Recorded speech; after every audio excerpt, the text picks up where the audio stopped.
Well, anyway, what makes flavor is a combination between bricks and acid. All right, so you want to have a good acid mix and acid bricks ratio. So that's what bricks is. We actually will carry around refractometers sometimes when we're just showing off, like when we'll do mango sales. If you want to see the bricks, you can do it. Best way to do bricks is taste them.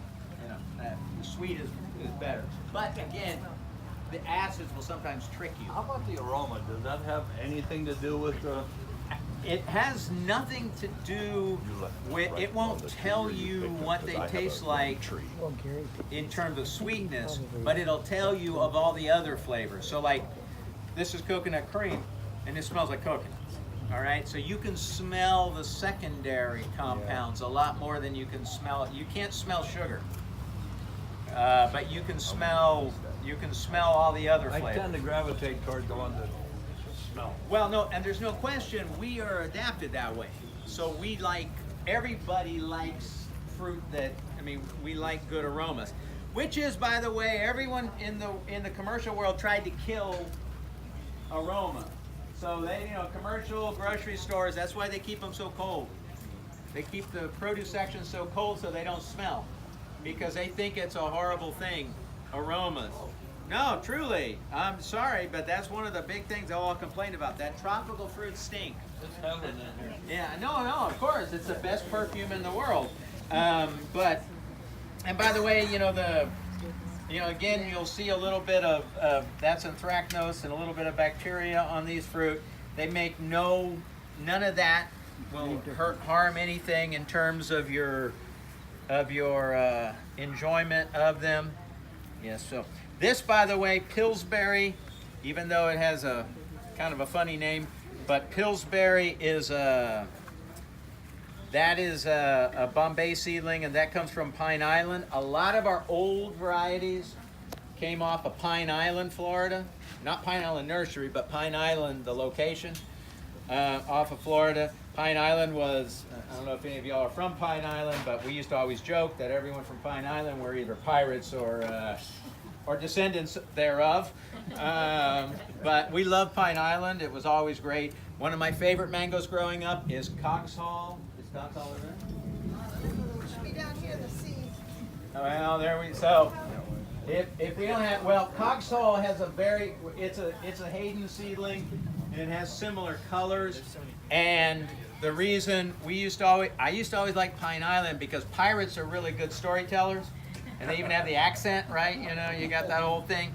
And the old man Coggshall who selected that, one time we'd ask him, if you asked him how they got the color on mangoes, how you got the greens and the reds and the yellows and all that bright color, it says, is because the Coggshall mango was planted on a cache of pirate gold, of pirate treasure, right? And the tree infused all of the gold and diamonds and emeralds and everything that came in. And I thought, now that's a good story, all right? And I've stolen it ever since, okay? I love that story. And you'll see this, by the way, they have Sophie Fry here. So Sophie Fry is actually a seedling of Julie.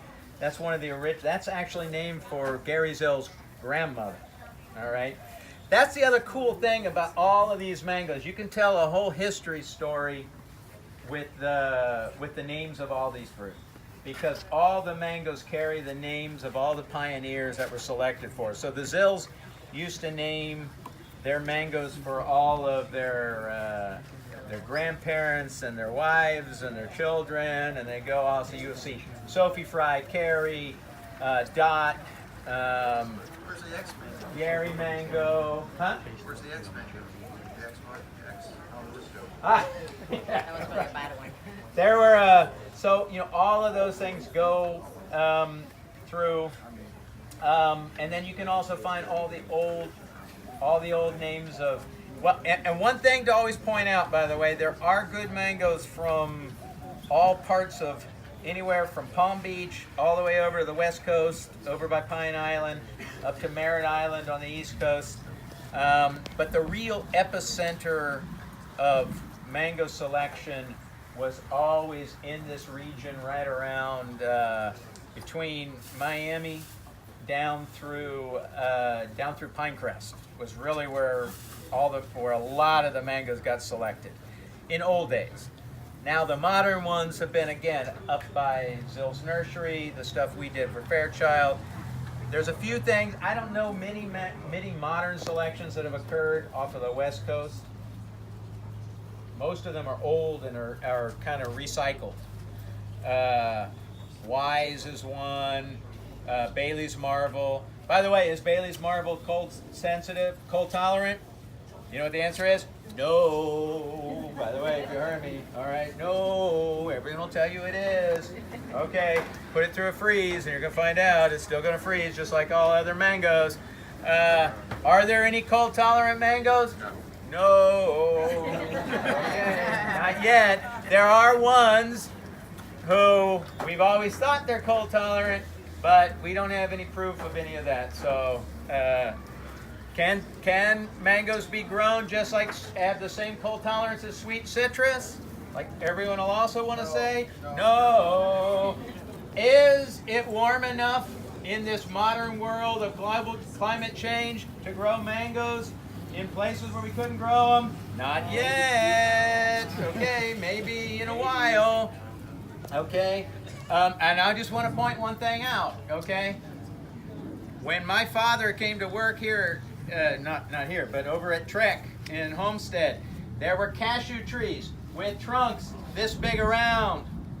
Okay, giant bearing cashew trees. They had no cold for over 50 years.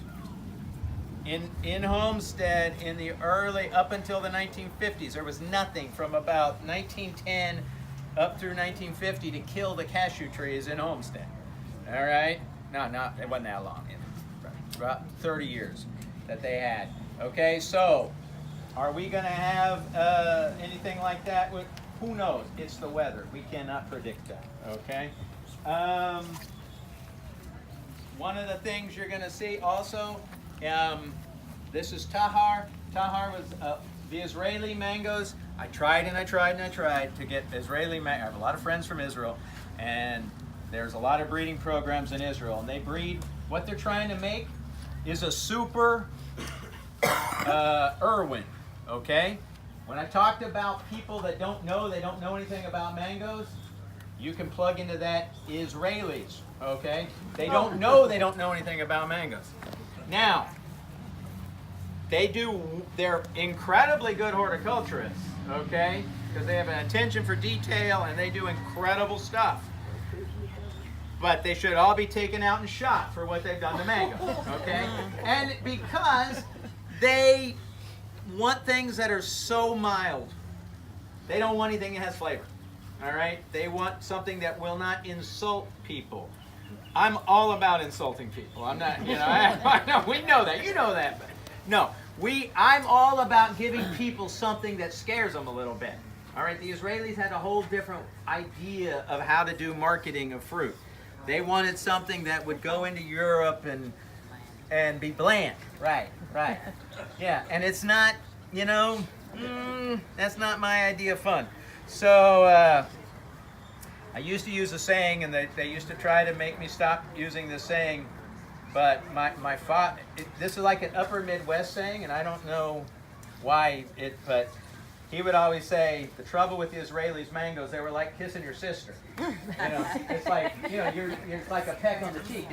There's no passion there, right? That's what I mean. It's just like, so what? But they're beautiful, all right? It's beautiful, but, nothing much to it. Ruby, right here. This is the original Ruby, okay? This mango was my oldest son's favorite mango because it was very small.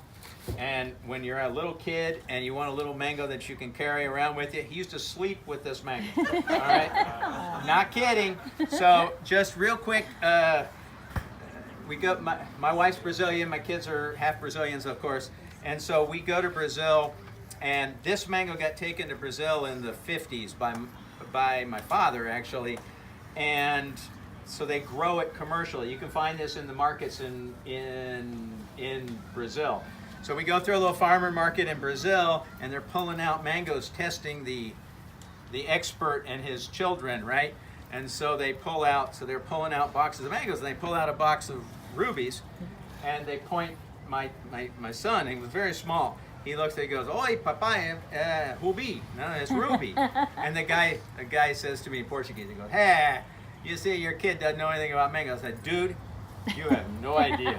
Not only has he identified, because he was like pulling out strawberries and everything and seeing what my son could identify fruit. I said, not only is he identifying your mango, he's telling you what variety you're growing, my friend. And the guy was blown away. He's like, "Really?" I said, "Yeah, it's a ruby."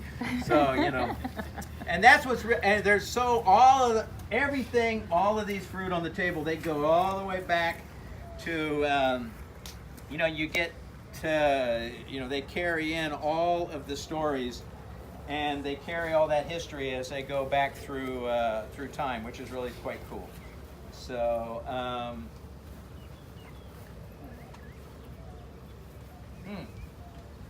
don't think that's a turpentine, but anyway. All right. I don't want to hold you all up, so you guys come. I know when they want to. Do you guys really want to eat mangoes? Yes. Yeah. No way. There's no, yeah, what happens is, and okay, now there's another big thing about doing a collection like this. When points in time mean you miss early varieties, you miss, hold on, I didn't see you. Hey, how are you doing? You'll miss early varieties and late varieties often, or the late varieties will be green and the early varieties will be gone. That's typical. This year are actually, some of the early varieties are gone, but our mid varieties were very early this year. So there's actually a lot of mid varieties that are already gone. And some of our late varieties are starting to ripen. In fact, you just showed me that Kent. You know, that's normally, yeah, no, a Kent normally, that's going to be in August. That's why last year I think you said wait till September to prune it. Okay. Right, Yeah. exactly, yeah. So, and that becomes, you know, it becomes hard. That's why you'll never see the same mangoes on displays. I would always fight to try to make sure and do it, but it wasn't easy to do. But so that's why you'll see things that aren't on there. Let's see what else. I think that's it. Okay. Anything else? The only thing I'm going to spring on you is we've had some requests for a little pruning demonstration. Okay. I have some You have a tree? containerized mangoes up at the front. We're going to walk right over there. Anybody who's interested in a little pruning demonstration and basic care, we can either do that first, or take a few minutes and go do that, and then come back to this. Is that good with you? Okay. Good with everybody else? I Because I think we are.